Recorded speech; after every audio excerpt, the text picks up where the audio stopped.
오늘은 계시록 9장을 하는 날입니다. 계시록 9장이 조금 어려워요. 그 이유는 성경에서 어떻게 사용된 상징들은 우리가 알 수 없는 것이 대부분이지만은 대개 사용된 상징에 대해서 설명하는 글들이 많습니다. 근데 이 9장은 그것을 설명해 주는 것이 없어요. 근데 이유는 왜 그런가 하면은 당시 요한이 2000년 전에 그 시각과 지식으로 현재에 있는 일을 봤을 때 그것을 보고 알고 듣는 것을 자기가 기록을 했을 것인데 2000년 전의 시대의 지식과 언어로 표현하기에는 너무 힘든 부분이 많았겠죠. 비행기도 없었지, 전차도 없었지, 뭐 탱크도 없었지, 뭐 없잖아요. 아마 앞으로 전쟁에서는 로봇이 사용될 가능성도 많은데 이런 로봇이 있을지도 없고, 그렇기 때문에 그 당시의 언어로 사용했기 때문에 성경의 일부가 이해하기가 힘든 곳이 곳곳에 있습니다. 계시록 1장 20절에 보면은 설명해 주잖아요. 네가 본 것은 내 오른손에 7별의 비밀이라, 7금촛대라. 7별은 7사제의 교회의 사자요, 7촛대는 7교회니라 라고 그렇게 설명을 해 주잖아요. 근데 성경이 스스로 해석을 해 주는데 9장은 그런 부분이 생략되어 있습니다. 그러니까 조금 힘들어요. 자, 9장으로 들어갑니다. 9장 1절에 다섯째 천사가 나팔을 불매 내가 보니 하늘에서 땅에 떨어진 별 하나가 있는데 저가 무저갱의 열쇠를 받았더라 그럽니다.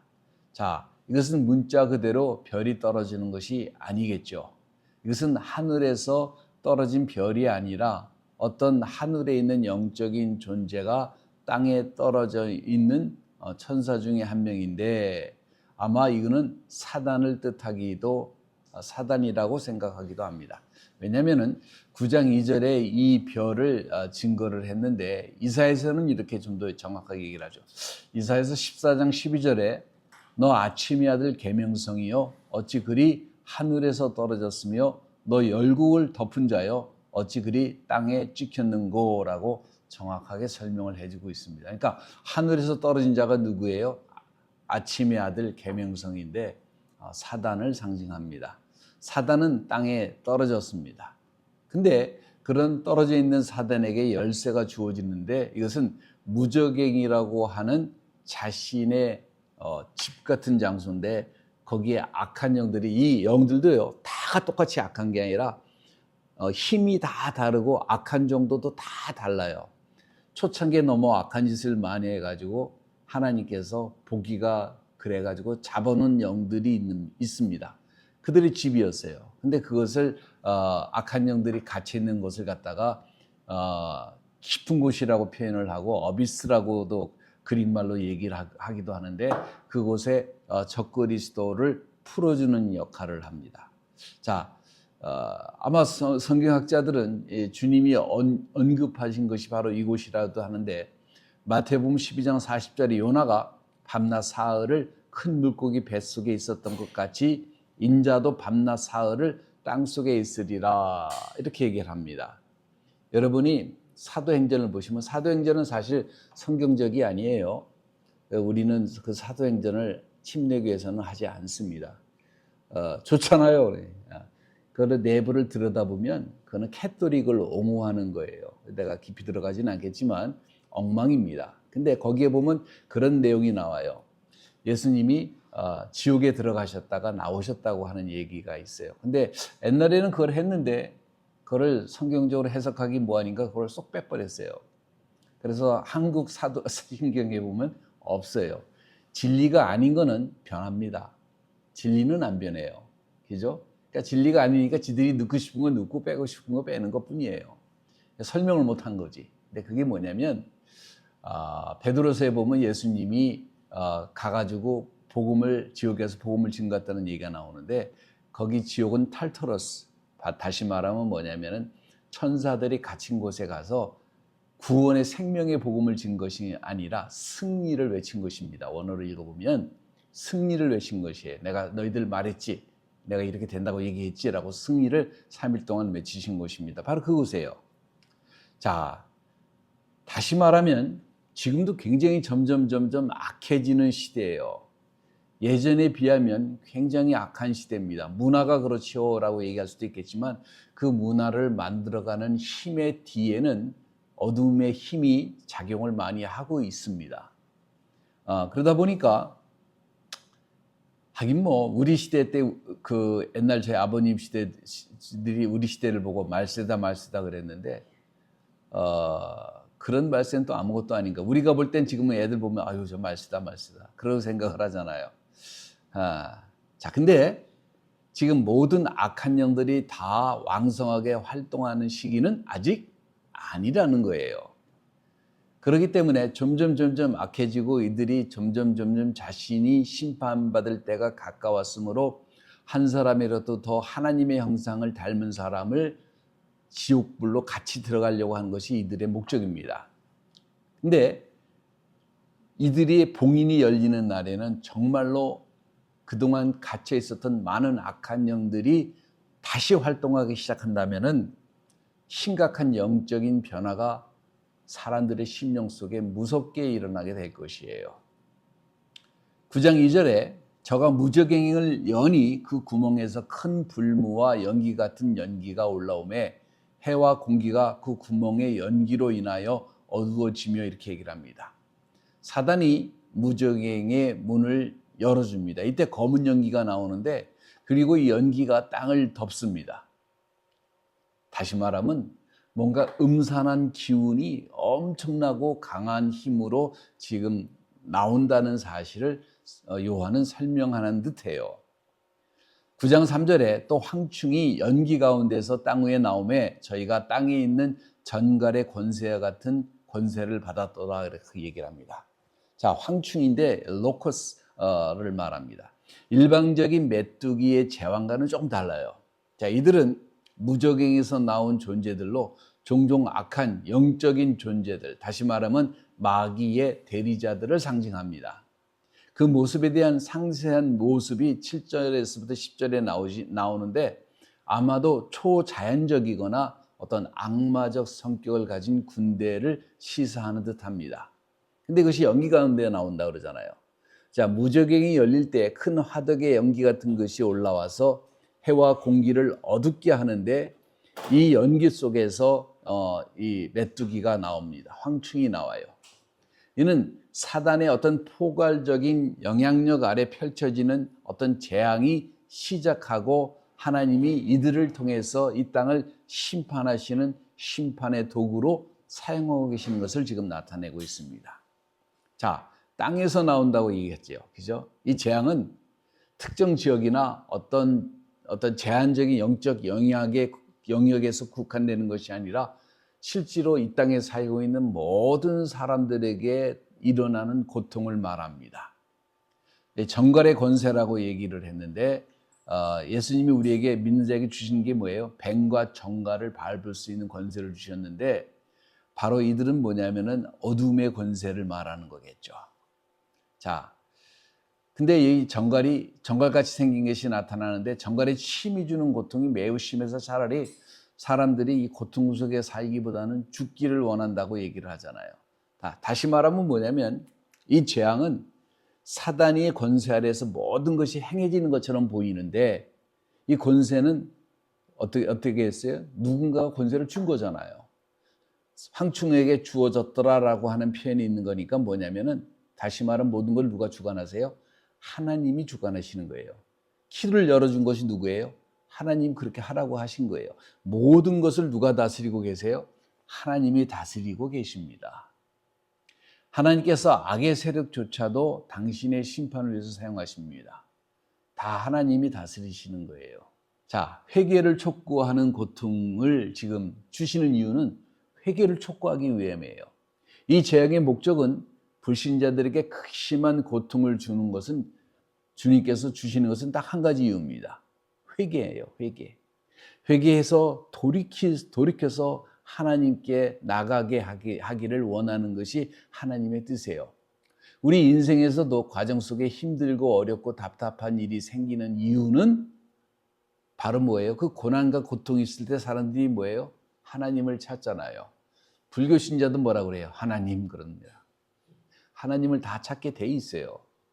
자, 황충은 하나님의 인을 맡지 아니하는 사람들만 해하도록 제한을 되어 있고 4절에 보니까 이는 하나님의 백성이 이 고통으로부터는 보호를 받는다는 의미를 암시합니다. 자, 이것은 단지 자연재해가 아니라 인간 세상에서 나타나는 영적인 악한 영들의 어떤 포괄적이고 파괴적인 영향을 경고하는 거예요. 자, 이들이 나온 무적행이라는 것은 예수님이 거하사라에 방문하셨을 때 어두운 영들이 뭐라고 얘기합니까? 귀신들이라고 이제 성경에서 번역을 했는데 이건 좀 잘못 번역했어요. 귀신은 죽은 사람이 영혼이 떠다니는 게 귀신이라고 그러잖아요. 그러니까 우리는 귀신 그러면 자꾸 그걸 연상하는데 그건 동양적인 사고방식입니다. 동양적인 사고방식은 원이에요, 원. 그게 뭐예요? 시작했다가 죽었다, 다시 시작했다 죽었다, 뱅글뱅글 돌아가는 거예요. 그래서 윤회가 생긴 겁니다. 이게 불암한 사상이에요. 다 원입니다. 근데 그런 게 아니에요. 거기서 다시 시작하는 게 아니라 우리는 죽으면 영혼이 끝나는 겁니다. 이 귀신들은 뭐냐면 타락한 존재 어두운 영이에요. 여기에 대해서 두 가지 학설이 있는데 그건 제가 얘기하는 시간이 아니기 때문에 얘기 안 하겠습니다. 자, 주님께서 간청하기를 무적행으로 보내지만 말아달라고 간청을 하잖아요. 왜? 이 어두운 영도 여기 가기 싫은 거예요. 왜? 거기는 더 악한 어두운 영들이 많아가지고 거기 가면 고로운 거예요. 예? 그 재소자들이, 범죄자들이 감옥에 들어가면 거기 더 악한 놈이 또 있거든. 그런 놈들 때문에 피곤한 거예요. 더 아프고 고통스럽고 똑같은 겁니다. 어두운 영들, 악한 영들, 더러운 영들조차도 가기를 꺼리는 곳에 이들이 나타났잖아요. 그들이 나왔잖아요. 9장 4절 저에게 이르시되 땅에 풀이나 푸른 것이나 각종 수목은 해하지 말고 오직 이마에 하나님의 인맞지 아니한 사람들만 해하라 이렇게 얘기합니다. 자, 이 구절의 핵심은 뭐냐면은 자연계를 보호해 주시고 계십니다. 땅의 풀과 푸른 것, 수목은 해하지 말라 이렇게 얘기를 합니다. 일반적인 메뚜기의 특징은 뭐냐면 농작물과 식물을 파괴합니다. 여러분 그거 아시죠? 아프리카 같은 데서 이 메뚜기가 한번 지나가면 남는 게 하나도 없어요. 자, 근데 이 메뚜기가 재밌는 게 물리적인 자연은 해치지 않습니다. 그러니까 자연적인 재해가 아니라 특정 대상에게 집중된 영적이고 의도적인 심판인 것을 나타내고 있다라고 하는 사실입니다. 심판의 대상은 뭐냐면은 또 대상이 있어요. 제한되어 있어요. 하나님의 그 사람들을 제한 모든 사람들입니다. 하나님의 사람들을 제한 모든 사람들. 그러니까 요한복음 7장에서 언급한 것처럼 하나님의 인치함을 받은 사람들은 하나님께 그 소유된 사람이고 하나님께서 보유한 사람이고 보호하는 사람이라고 하는 사실입니다. 이것은 어떤 문자적인 표식이 아니라 하나님을 믿는 믿음이 있는 사람들을 상징하는 듯해요. 자, 여기서 말하면 이는 하나님께 속한 자와 하나님께 속하지 아니한 자를 구별을 합니다. 그래서 재앙은 하나님을 믿지 아니하고 거부하고 회개치 아니하는 불신자에게 해당하는 고통이에요. 자, 우리가 정말로 알아야 되는 것은 뭐냐면 여러분이 인생을 사시다가도 똑같은 일을 경험할 수가 있는데 어떤 영적인 세력, 어떤 강한 세력조차도 하나님의 명령과 하나님의 통제 아래서만 움직입니다. 그들은 하나님이 허락하신 범위 내에서만 활동할 수 있습니다. 성경에서 시편에 그런 말이 있는데 교만한 물결이 이곳에 넘어가지 못할지어다. 하나님께서 겨우신 경계 외에는 절대로 넘어갈 수가 없습니다. 그러니까 하나님께서 믿는 사람들을 보호하시고 구별하시는 것은요, 시대를 초월해서 항상 있어요. 보면은 뭐냐면은 바로 그 소돔과 고모라 때에 그 하나님의 사람 롯을 구원해 주신 것처럼 노아를 구원해 주신 것처럼 항상 하나님께서 뭐냐면은 이스라엘 사람들이 심판받을 때 애굽 사람들이 심판받을 때 이스라엘 사람들을 분리한 것처럼 그런 것이 있다는 사실이에요. 자, 악한 영들이 붙어있는 황충들은 명을 받기를 하나님이 인이 없는 자들을 치라고 하는 명령을 받았는데 아마도 하나님이 인이 있는 사람들은 14만 4천 명의 유대인들을 말하지 않을까 생각을 해봅니다. 근데 왜 메뚜기들이 그들이 먹는 풀이나 수목은 그대로 두고 사람만 괴롭히는가? 자연적인 변화, 생태계의 변화는 아직까지 하나님께서 치지 아니하시고 보호하고 계시는 것을 알 수가 있죠. 자, 9장 5절에 그러나 그들을 죽이지 못하게 하시고 5달 동안 괴롭게만 하게 하시는데 그 괴롭게 함은 전갈이 사람을 쏠 때에 괴롭게 함과 같더라, 이렇게 얘기를 합니다. 전갈하게 아직 안 맞아봐서 잘 모르겠는데 그렇다고 또 뭐 이렇게 맞을 필요는 없죠. 그러니까 기간이 있습니다. 이 황충의 재앙이 가져오는 그 고통의 성격, 그리고 기간, 그리고 제한된 목적이 있어서 그것을 구체적으로 설명을 해주고 있잖아요. 이 구절의 핵심은 뭐냐면 죽이지 못하게 하시고라고 하는 얘기는 뭐냐면 황충의 권세가 거기까지라는 거예요. 고통은 주지만 생명을 빼앗을 수 있는 권세는 이들에게 주어지지 아니했습니다. 이는 이 재앙의 목적이 멸망보다는 뭐에 있다? 회개에 있다라는 것을 우리가 알 수 있잖아요. 경고나 회개입니다. 그렇게 살지 말라는 거예요. 한마디로 얘기를 하면. 하나님을 믿고 살으라는 것을 시사하고 있습니다. 하나님이 심판 중에도 생명을 주관하시는 궁극적인 주권은 누가 가지고 계시냐면 하나님이 다 가지고 계시는 거예요. 어떠한 상황에 있든지 간에. 자, 기간이 5달입니다.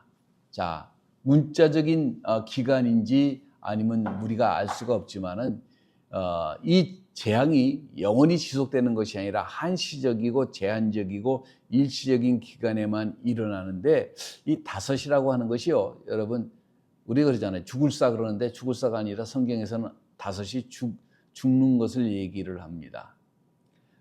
여기서 전갈에게 쏘임은 죽지 않고 고통을 당하는데 몇 달 동안? 5달 갑니다. 누구에게? 5번째 천사에게. 성경에서 5째는 그래서 죽음을 상징하는데 그룹의 5번째 천사가 뭐냐요? 누구예요? 잊어먹었어요 벌써? 사단이잖아. 사단. 창세기 5장 5절에 처음 사람 죽은 사람의 이야기가 언급됩니다. 이게 재미삼아 들으세요. 창세기 5장 5절에 그가 930살을 향수하고 죽었더라. 사도행전 5장 5절에 아나니아가 이 말을 듣고 엎드려 혼이 떠나니 이 일을 듣고 사람이 크게 더 두려워하더라. 여러분, 해상에서 구조 신호가 5입니다. 국제 주파수가 500km 사이클을 사용합니다. 해군에서 사람들이 배에서 사람이 떨어지는 사고가 나면 호각은 몇 번 불어요? 5번 불러요. 성경에서 보면 동물을 잡는 번제단이 뭐예요?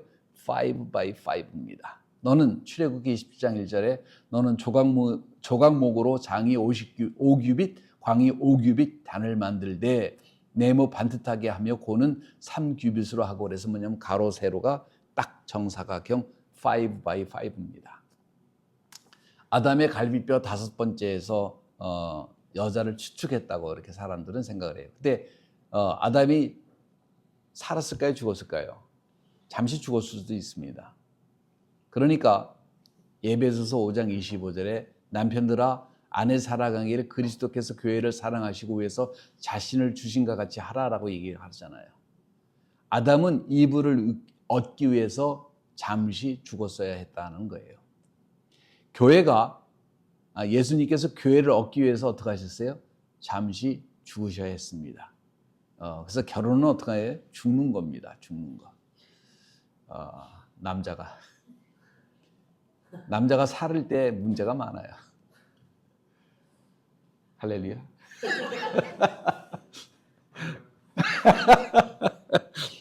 그리스도께서 받으신 상처가 몇 군데예요?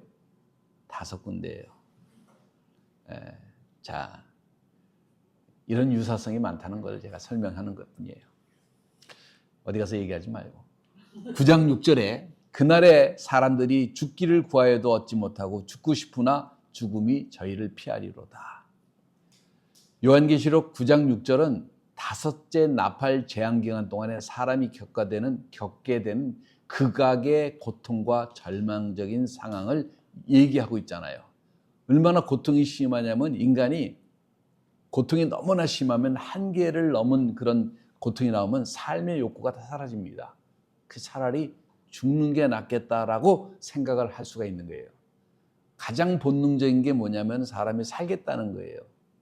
그래서 막 나 죽어야지 그러다가 노인네들이 죽을 때가 가까울수록 삶의 애착이 심하다고 그러잖아요. 살아야지. 이것이 사람의 본성인데 고통이 너무 심하면요. 차라리 죽고 싶다는 얘기를 합니다. 저희 장모님이 병에 잠깐 걸렸었는데 잊어먹었네. 무슨 병인지. 나도 걸렸는데 딱 그 병이 있는데 굉장히 고통스러운 거예요. 저는 이제 잠시 걸리고 말았는데 그게 원인을 몰라가지고 굉장히 고통을 당하셨는데 그때 그러신 얘기를 많이 하셨다고 그래요. 차라리 죽는 게 나을 것 같다. 아픔은 그런 거예요. 근데 죽음이 없어요.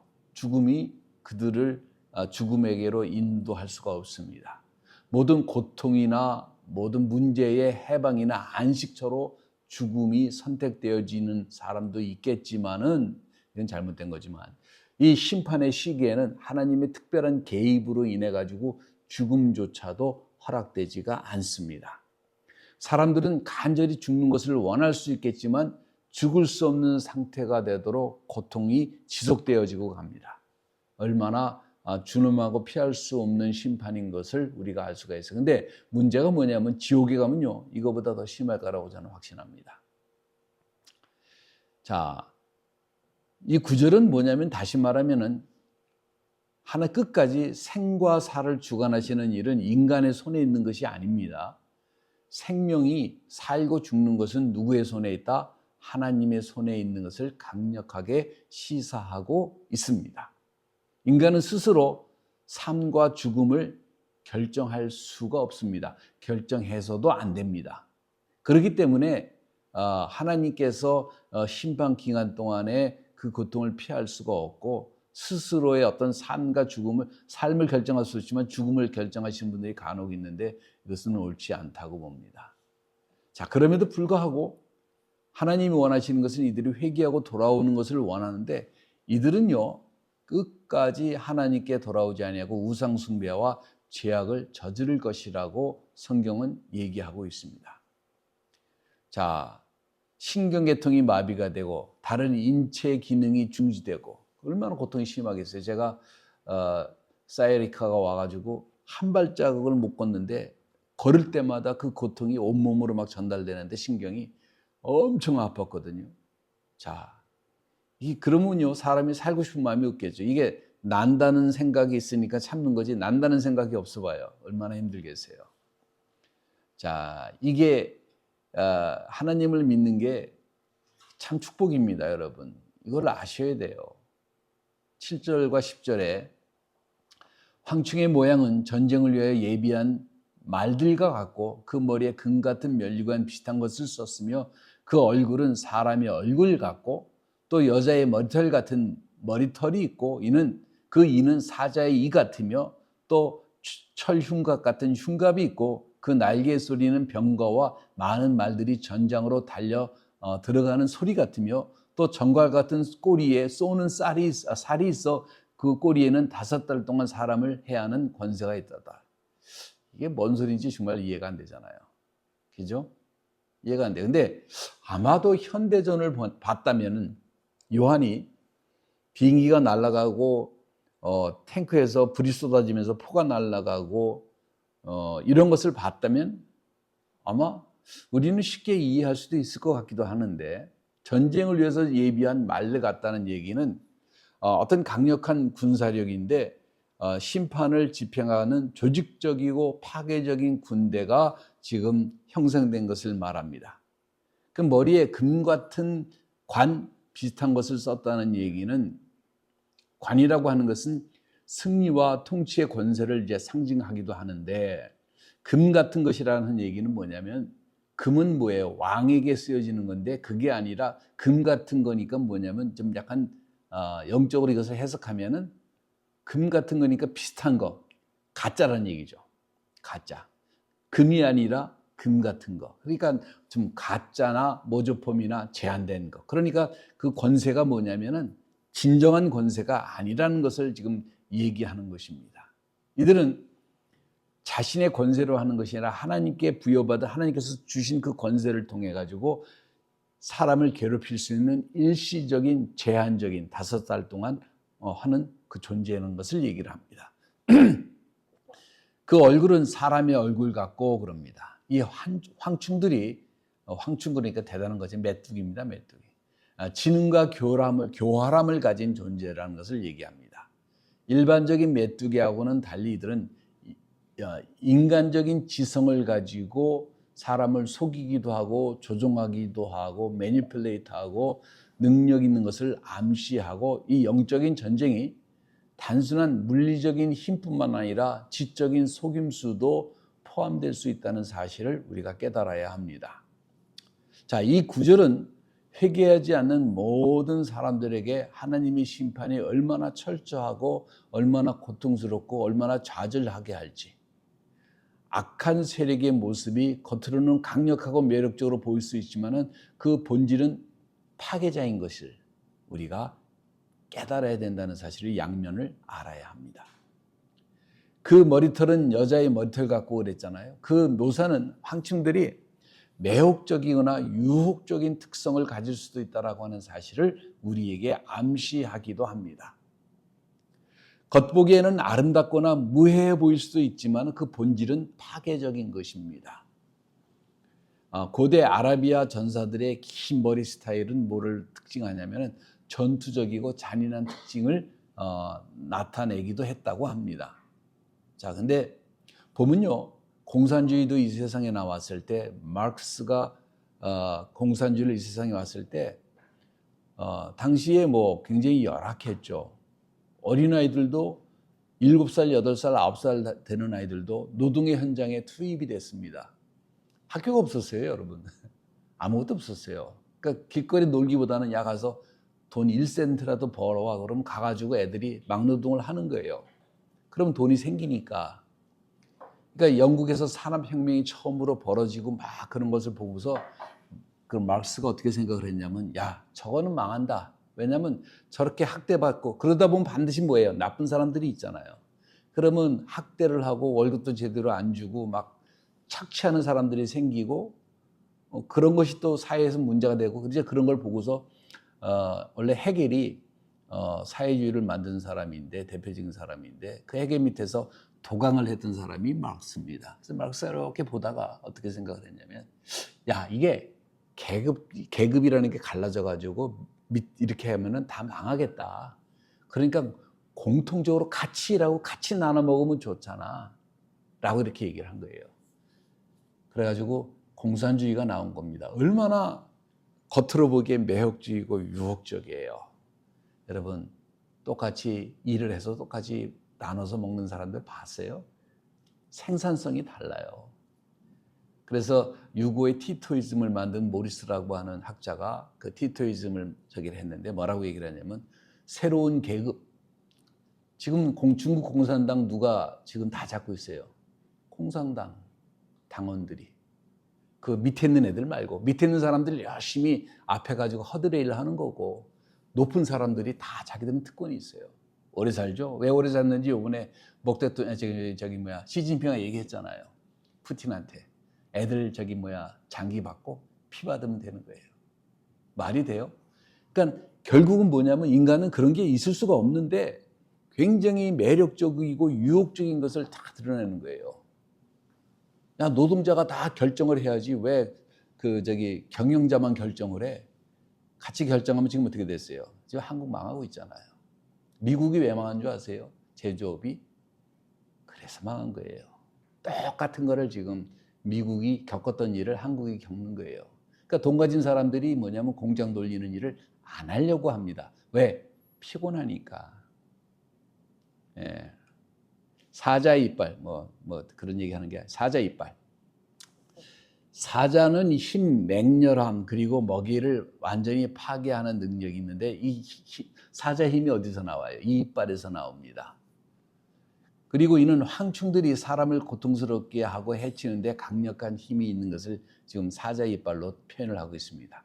9절에 또 철 호신경 같은 호신경이 있고 그 날개 소리는 많은 말들이 전쟁터로 달려 들어가는 병거 소리와 같으며 그럽니다.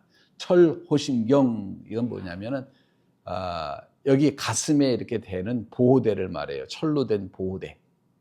철 호신경, 이게 그 뜻입니다.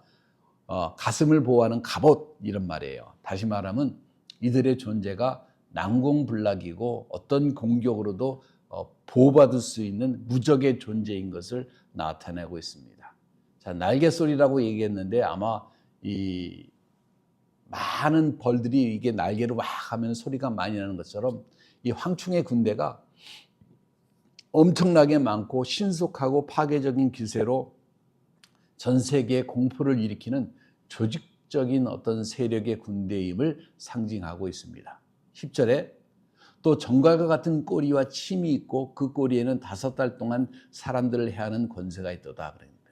정갈 같은 꼬리와 쏘는 침이 있다고 얘기를 합니다. 이거는 뭐냐면은 아까 거의 설명하기 때문에 5달 동안 이제 제한적으로 해석된 걸 얘기를 하고 있고 11절에 그들에게 왕이 있으니 무적행의 사자라 히브리어로는 그 이름이 아바돈이요 헬라어로는 그 이름이 아볼루온이라 하더라 이렇게 얘기를 합니다. 자, 왕이 있습니다. 이들에게 그냥 그 지도자가 없는 무리가 아니라 강력한 지도자 밑에서 질서 정연하게 움직이는 조직체라는 것을 얘기하고 있습니다. 자, 이들을 통솔하는 지휘관들이 있는데 이 조직적인 세력의 지휘관은 누구냐면 바로 히브리어는 아바돈이요 헬라어는 아볼루온이라고 얘기를 합니다. 자, 이 말은 뭐냐면은 Angel of the Abyss라고 하는 얘기예요. 다시 말하면 그 깊은 구덩이의 천사라고 하는 소리입니다. 이 왕은 무적행에서 올라온 천사, 즉 사단의 대리자, 타락한 천사를 얘기합니다. 그 아바돈이라거나 아볼론이라고 하는 얘기는 뭐냐면은 모두 다 그리고로 히브리 말로 다 파괴자 이런 말이에요. 멸망, 파괴자, 멸망 이런 뜻입니다. 본질적으로. 그러니까 이들의 존재가 뭐냐면은 파괴와 멸망을 시키기 위해서 존재하는 거예요. 가만히 보면요. 사람이 사람을 세워주는 게 굉장히 힘듭니다. 그리고 내가 어떤 사람을 세워줄 때 한계가 있어요. 근데 사람을 멸망시키는 건요, 누구나 다 할 수 있어요. 누구나 다 할 수 있습니다. 그래서 재밌지 않아요? 이 멸망과 파괴시키는 건요, 쉬운 일이에요. 그리고 재밌어 보입니다. 사람을 세워주는 것은 힘든 일이에요. 근데 사람을 무너뜨리는 것은 쉬운 일이에요.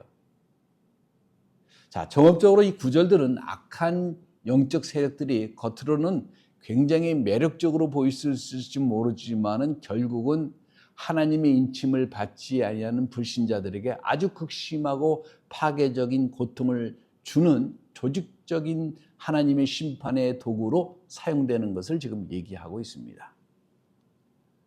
자, 이 메뚜기를 잠시 한번 생각해 보면 몸은 말 같은데 머리는 여자 같고 사람같이 눈이 2개고 이게 요한이 본 건데 또 한번 생각을 해봅니다.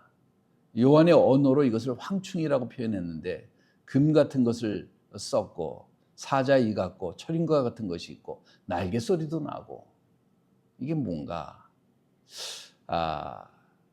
아마 뭔진 모르지만은 앞으로 뭐 로봇이 나타난 것인지 비행기인지 뭐 전투기인지 뭐 우리는 알 수가 없습니다. 아니면은 2차 대전 때 이렇게 전투기를 보면요 여기다 이렇게 해놓고 상어 이빨처럼 이빨을 이렇게 해놓은 게 되게 많아요.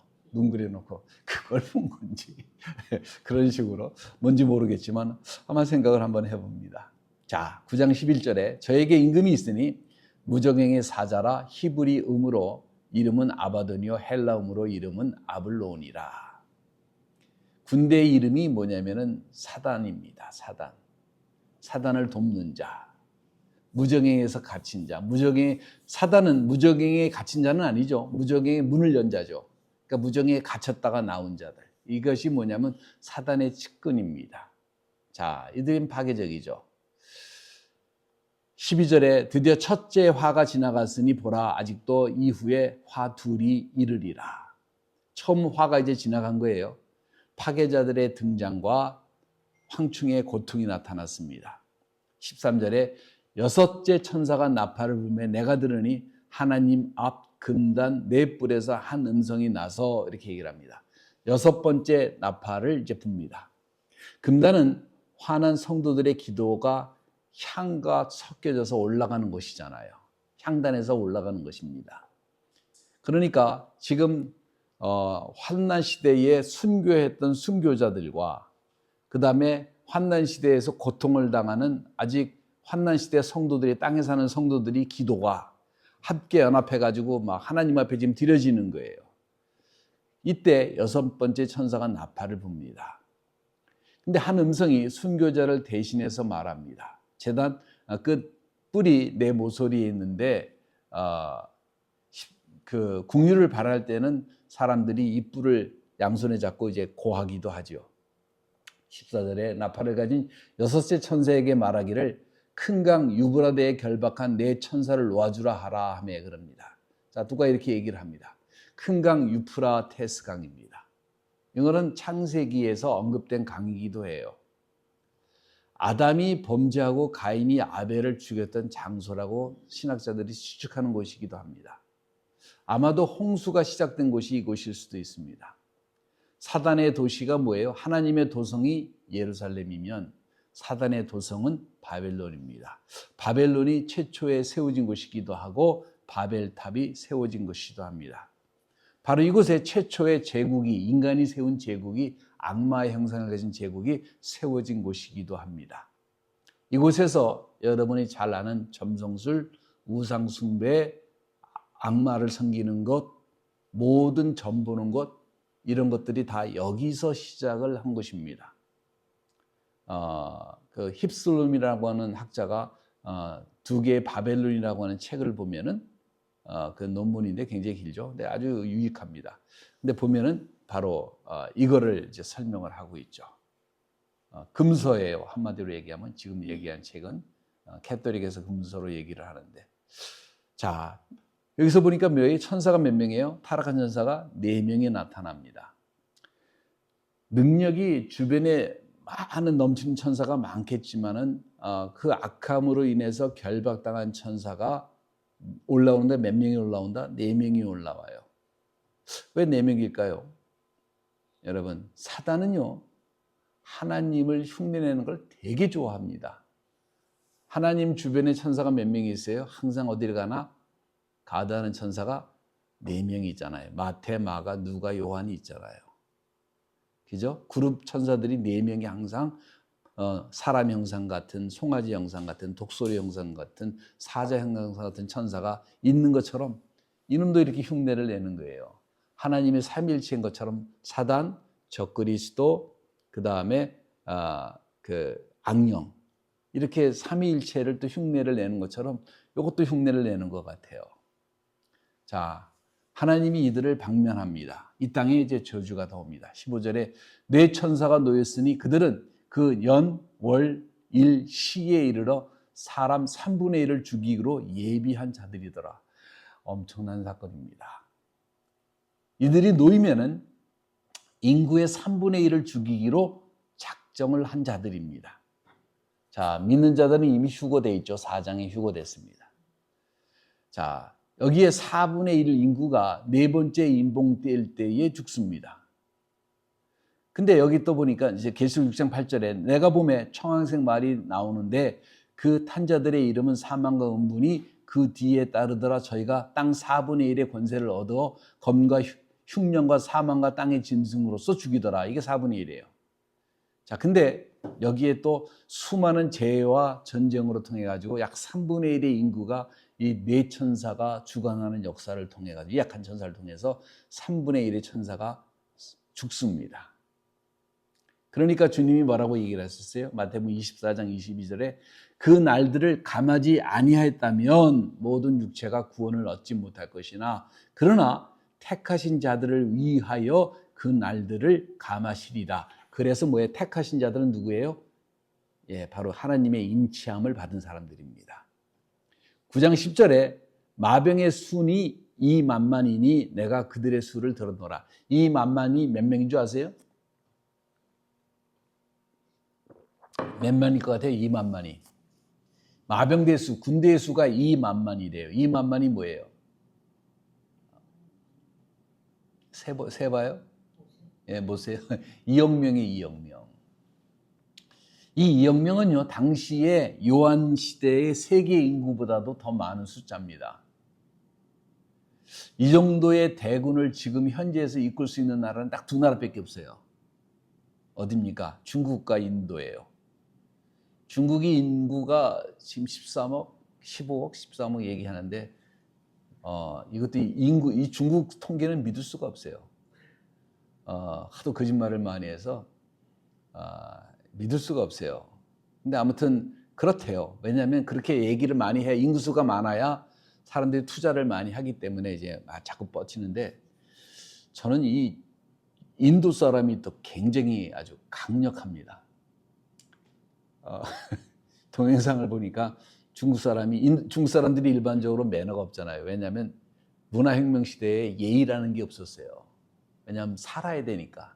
그러니까 이 사람들이 이제 돈이 벌리고 하니까 아무 데서나, 중국 젊은 애들이 그 사람들 너무나 싫어해요. 아무 데서나 춤추고 소리 지르고 난리치고 하는데 외국 나가서 똑같이 그렇게 행동을 하고. 근데 그런 중국 사람들이 보기에도 감당이 안 되는 사람들이 누구냐? 인도 사람이. 인도 사람들은 화장실이 없어요, 문화가.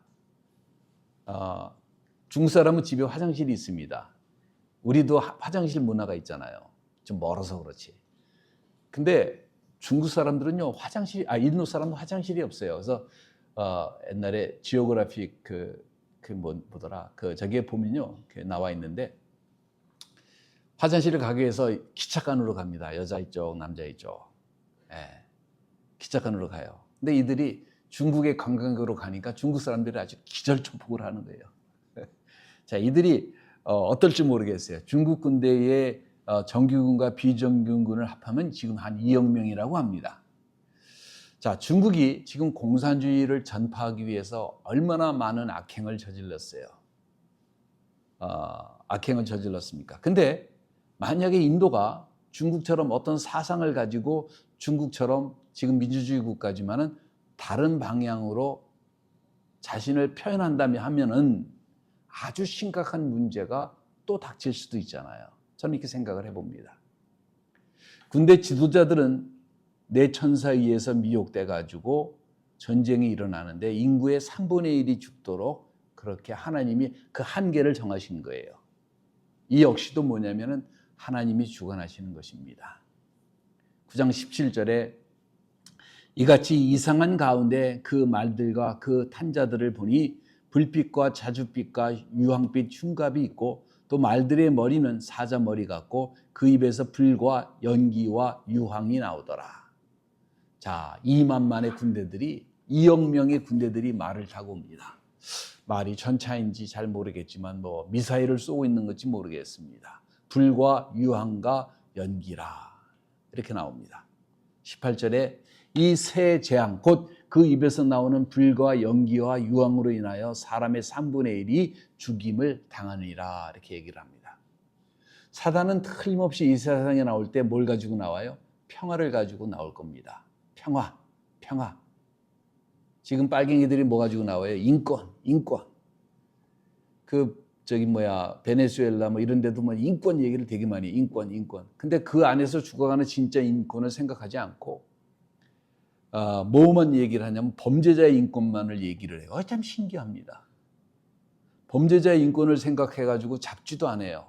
그러나 피해당하는 많은 사람의 인권은 도대체 피해자의 인권은 어디 있는 거예요? 법이라고 하는 것은요, 엄격히 적용해서 그런 사람들이 공개적으로 자기 악함을 드러내지 않게 하는 데 있는데, 법이라는 것은 최후의 보루예요. 근데 인권이라는 이름으로 그걸 다 막아버리니까 문제가 지금 심각해지는 거잖아요. 사단은요, 항상 평화, 좋은 것처럼 이렇게 매력적이게 좀 들고 나와요. 슬로건이.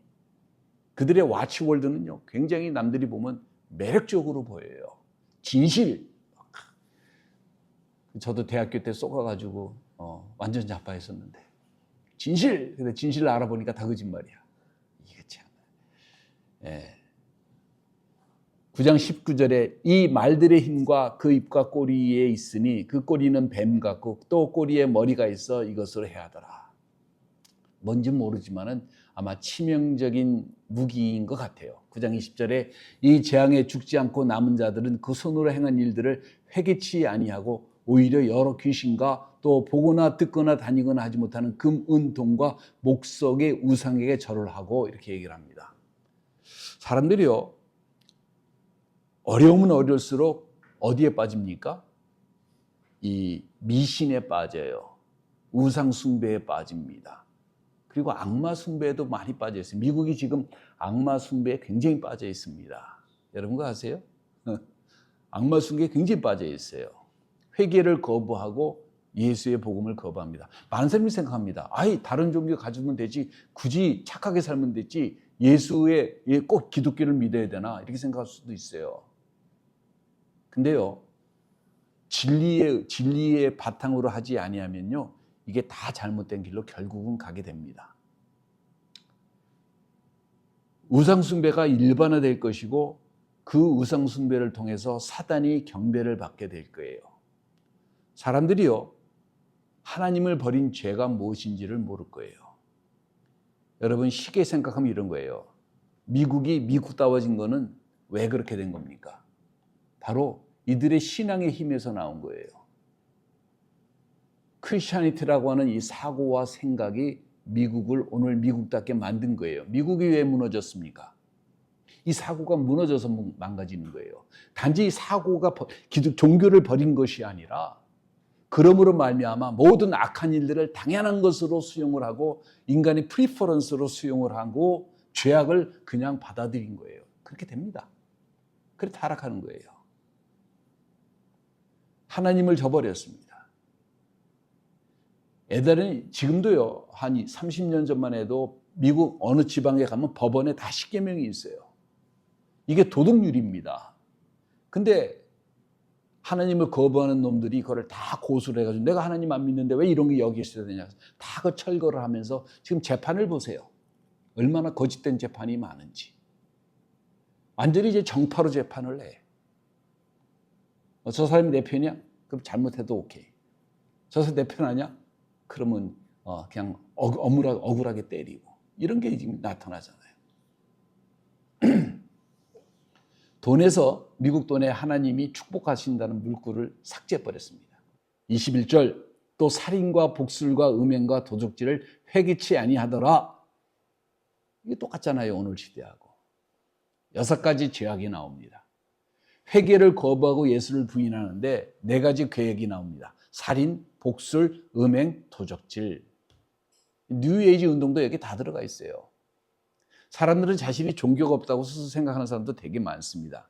근데요, 한국에 갔다 제가 깜짝 놀랐습니다. 한국이 망하는 것도 이유가 있어요. 한국 여러분 아세요? 기독교 사상으로 세워진 나라가 대한민국입니다. 여러분 아세요 그거? 아세요? 잘 모르세요? 네. 이승만 박사가 철저하게 미국을 보면서 동경을 했어요. 이런 나라를 동경을 했습니다.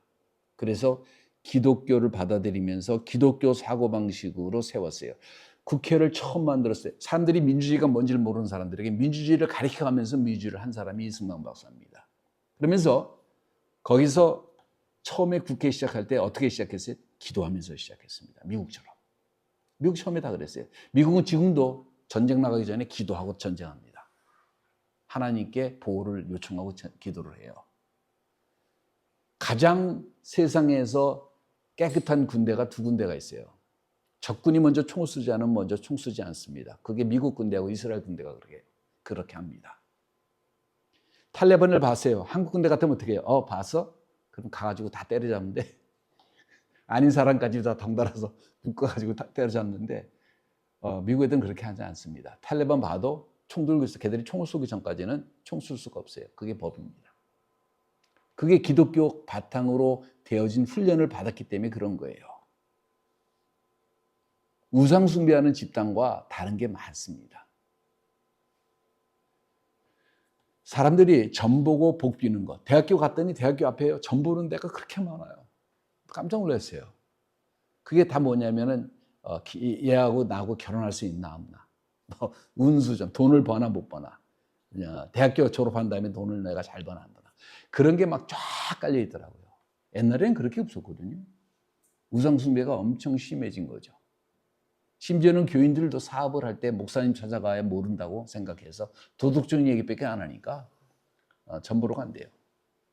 이 교회 현실이에요. 예. 국제정책연구소에서 미국을 연구를 했는데 오래전 얘기입니다. 한 20년 얘기, 지금 더 심할 거예요. 30년 동안 범죄가 300% 증가를 했고 1992년 24 밀리언 범죄 희생자가 나왔고 매 5분마다 강간을 당하고 강도를 46초마다 당하고 살인을 26분마다 한 명씩 당하고 갱들이 엄청나게 증가를 하고 아니 갱들을 잡는데 군대를 풀어서 깨끗해졌으면 좋지 그걸 왜 욕합니까? 이해가 안 되는 거예요. 강간이 교도소 안에서 60일에 한 명씩 생기고 무장강도가 23일에 한 명씩 생기고 방화범이 6일 17시간마다 한 명씩 생기고 차 도둑이 12시간마다 한 명씩 생기고 살인이 20달에 한 명씩 생기고 자, 한 달에 20일씩 생기고 20명씩 생기고 자, 다시 말하면 뭐냐면은 인간이요 굉장히 도덕적인 면도 있지만 잔혹한 면이 되게 많은 것을 우리가 알아야 합니다. 중국에서 목 대통령이 문화혁명 때 6천에서 8천 몇 명이 죽었어요. 이 책을 쓴 사람이 영국 사람인데 홍콩에 가가지고 그때 올림픽을 얘들이 할 때 잠시 책의 도서실을 열어놨습니다. 그래서 북경에 가가지고 이거를 다 조사를 한 학자의 이야기입니다. 그 사람이 뭐라고 했냐면 문화혁명 때 6천만 명에서 8천만 명을 죽였대요. 그런데도 목 대통령을 존경한다는 사람들이 대한민국에 많은 게 비극이죠. 소련의 스탈린은 2천만 명을 죽였습니다. 유럽의 홀로코스트 때는 1,100만 명을 죽였어요.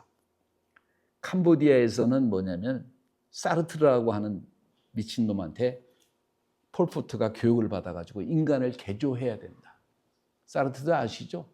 예, 철학자입니다. 프랑스. 거기서 유학을 가면서 그래가지고 와가지고 공산주의를 실현을 하는데 사람들이 안 바뀌니까 8천만 명인가 인구가 이렇게 됐는데 2천만 명 정도를 600만 명인가 됐는데 200만 명인가를 죽입니다. 누굴 죽이냐면은 교사, 군인, 엘리트, 배운 사람을 다 죽여요. 왜? 교육받은 사람들은 절대 자기가 변화시킬 수 없다고 생각하니까. 인구의 3분의 1을 죽였다고 그러죠. 루안다에서는 100만 명을 죽입니다. 머슬람들이 크리스천을. 근데 그걸 어떻게 했냐면요. 사람을 세뇌시키는 거예요. 계속 방송에서 이렇게 해야 된다, 이렇게 해야 된다, 이렇게 해야 된다 그러다가 사람들이 그렇게까지 안 했거든요. 그래서 어느 순간에 어떤 사건이 도화선이 돼가지고 머슬람들이 힘없는 크리스천을 죽이기 시작합니다. 순식간에 착했던 머슬람들이 살인마로 변하는 거예요. 인도네시아에서는 50만 명이, 보스니아에서는 20만 명이.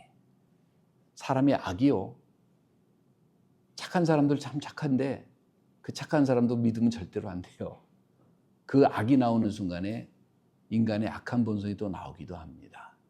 인간에게는 선함이 있고 악함이 공존하는 것 같아요.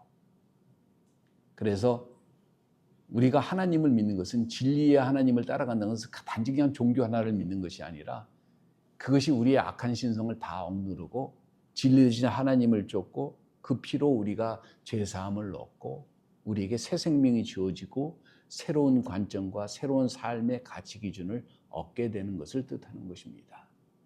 여러분, 말세가 되면요 어려울 때일수록 사람은 절대 돕고 살지 않습니다. 서로 괴롭히고 악을 행하고 착취하고 살아갈 것입니다. 서로 그러다 보니까 뭐예요? 사랑이 없어지겠죠. 힘들어집니다. 오늘 우리만 해도 어려운 사람을 돕는 게 굉장히 조심스러워요. 돈을 주면 마약을 사 먹으니까. 밥을 먹으면 괜찮은데 마약을 사 먹으니까. 돕기도 힘든 세상에 살고 있지만 앞으로 이런 악한 역사들이 이 세상에 드러나면은 더 잔인하고 혹독하고 힘든 일들이 우리 주변에 셀 수 없는 사건을 통해서 벌어지게 될 것입니다. 이것이 바로 종말의 중간 정도입니다. 기도하겠습니다. 하나님 아버지, 감사와 찬송과 영광과 존귀를 아버지 앞에 돌립니다. 주님, 하나님을 섬기는 것이 얼마나 아름다운 일인지요. 우리가 예수 안에 거하는 것이 얼마나 귀한 일인지요. 우리가 악을 미워하고 선을 사모하며 추구하는 것이 얼마나 아름다운 일인지요. 주님, 진리를 우리에게 보여주시고 은혜를 베풀어 주셔서 진리 가운데 거할 수 있도록 이끌어 주신 주님을 찬양합니다.